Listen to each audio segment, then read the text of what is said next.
மானாமதுரை காவல் நிலையத்தில் கைதி ஆகாஷ் வழக்கு தொடர்பாக சிபிசிஐடி விசாரணை நடத்தி வருவதை அண்மை செய்தியாக பார்த்துக் கொண்டிருக்கின்றோம். கூடுதல் விவரங்களை செய்தியாளர் சரவணராஜா வழங்க கேட்கலாம்.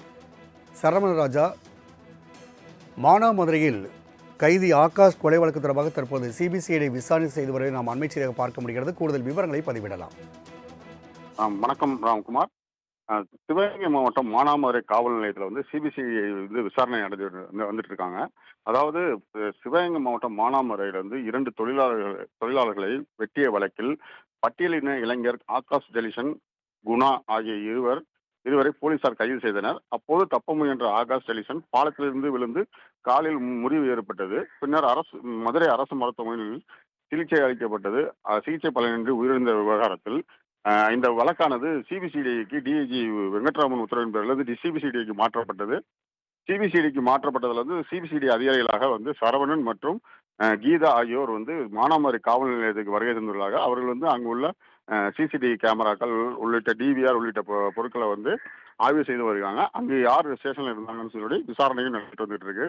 இது போன்று பார்த்தீங்கன்னாக்க இந்த மதுரை சென்னை உயர்நீதிமன்ற மதுரை கிளை பார்த்தீங்கன்னாக்க அந்த காவல் நிலையத்தில் உள்ள சிசிடிவி காட்சிகள், அதே போன்று பிரேத பரிசோதனை காட்சிகளை பாதுகாக்கணும்னு சொல்லி ஒரு உத்தரவும் எடுத்திருந்தாங்க. அந்த குழுவில் பார்த்தீங்கன்னா சிவகங்கை மாவட்ட வருவாய் அலுவலர் செல்வரூபி, அதே போன்று மானாமதுரை நகராட்சி ஆணையாளர் கோபாலகிருஷ்ணன் உள்ளிட்டோர் இந்த குழுவில் அவங்களும் இடம்பெற்றிருக்காங்க. அவங்களும் இந்த டிவிஆர் போன்ற உட்பட அந்த பொருட்களை அவங்க பாதுகாப்பதற்கு வருகை தந்து அங்கே விசாரணையானது நடைபெற்று வந்துட்டு இருக்கு. இதே போன்று பார்த்தீங்கன்னா மாவட்ட காவல் கண்காணிப்பாளரும் அந்த காவல் நிலையத்திற்கு வருகை இருந்திருக்காங்க. இந்த விசாரணையானது தொடர்ந்து நடைபெற்று வந்துட்டு இருக்கு. தொடர்ந்து நடைபெற்று பின்னர் அங்கு உள்ள டிவிஆர் உள்ளிட்ட பொருட்களை செல்வசுரபி மாவட்ட வருவாய் செல்வசுரபி மற்றும் கோபாலகிருஷ்ணன் தலைமையில் அந்த சிசிடிவி டிவிஆர் உள்ளிட்ட பொருட்களை பாதுகாப்பாக எடுத்து செல்வதாக தற்போது தெரிய வந்துள்ளது.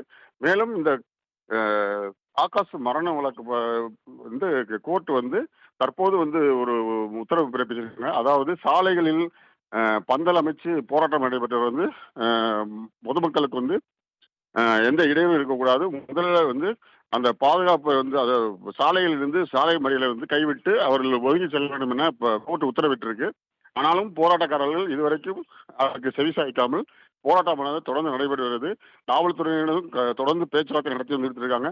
ஆனால் போராட்டமானது கைவிடப்படவில்லை என்கிறது இந்த பகுதி மக்களுடைய ரொம்ப பிரச்சனையா இருக்கு. போக்குவரத்து, அதாவது பிள்ளைகள் பள்ளிக்கு செல்ல முடியவில்லை, ரொம்ப சிரமப்படுறாங்க. அதனால் அந்த பகுதியில் உள்ள 2 பள்ளிகளுக்குமே விடுமுறை சூழல் தள்ளப்பட்டிருக்காங்க.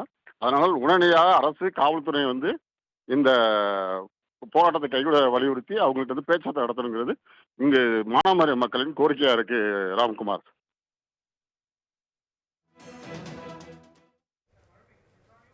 சரவணராஜா, தற்போது காவல் நிலையத்தில் இந்த விசாரணை தொடங்கி இருக்கிறது. தொடர்ச்சியாக சிபிசிஐடி போலீசார் மருத்துவமனை, அதேபோன்று ஆகாஷ் தவறி கீழே பாலத்தின் கீழே விழுந்த கூறப்படும் இடத்திற்கு சென்று விசாரணை நடத்துவதற்கான வாய்ப்புகள் இருக்கிறதா? நிச்சயமாக ராம்குமார்.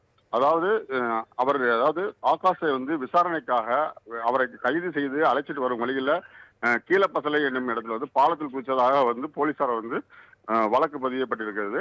அதே இடத்திற்கு இன்னும் சற்று நேரத்தில் செல்ல வாய்ப்பு உள்ளது. அங்கும் போலீசார், அங்கே யார் எந்தெந்த போலீசார் அவரை அழைச்சி போனாங்க, போகும்போது அவர் எங்கே தப்பிச்சார், எங்கே ஓடினார் என்பதை அங்கே சிபிசிஐடி போலீசாரும் அங்கே ஆய்வு நடத்துறதுக்கான வாய்ப்புகள் அதிகம் உள்ளது. தற்போது அந்த டிவிஆரை எந்த விதத்திலும் அழிஞ்சுவிடக்கூடாது என்பதில் கோர்ட் உத்தரவை மீறக்கூடாது என்பதில் ஒரே அந்த டிவிஆரை கைப்பற்றுவதில் முதல்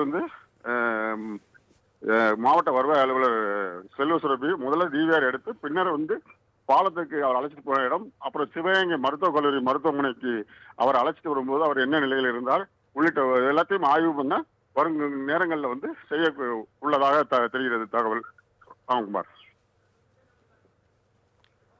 சரவணராஜா, தற்பொழுது போராட்டத்தில் ஈடுபட்டவர்களை சந்தித்து பேச்சுவார்த்தை நடவதற்கான ஏதேனும் நடவடிக்கைகள் எடுக்கப்பட்டுள்ளதா? நிச்சயமாக ராம்குமார். அதாவது போராட்டக்காரர்களுடைய கோரிக்கையை தற்போது பணம், காசோ, வேலையோ அல்ல. எங்களுக்கு போராட்டத்திற்கு நாங்கள் முக்கிய காரணம் இதே போன்று பட்டியலினவர்கள் அடிக்கடி அடித்து துன்புறுத்தி கொலை செய்வது இதே வழக்கமாக இருக்கு. அதனால் இந்த சம்பந்தப்பட்ட காவல் ஆய்வாளர்களை, அதாவது இது சம்பந்தப்பட்ட 16 காவலர்கள் அவர்கள் சொல்றாங்க.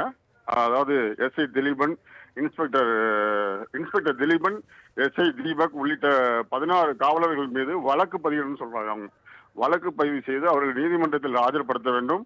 அப்படி என்றால் மட்டுமே நாங்கள் இந்த போராட்டத்தை கைவிடுவோம் என அந்த போராட்டக்காரர்கள் வந்து இது ஒரு ஒற்றை கோரிக்கையாக வச்சுட்டு வந்துட்டு இருக்காங்க. ராம்குமார். சரவணராஜா, தகவலுக்கு நன்றி.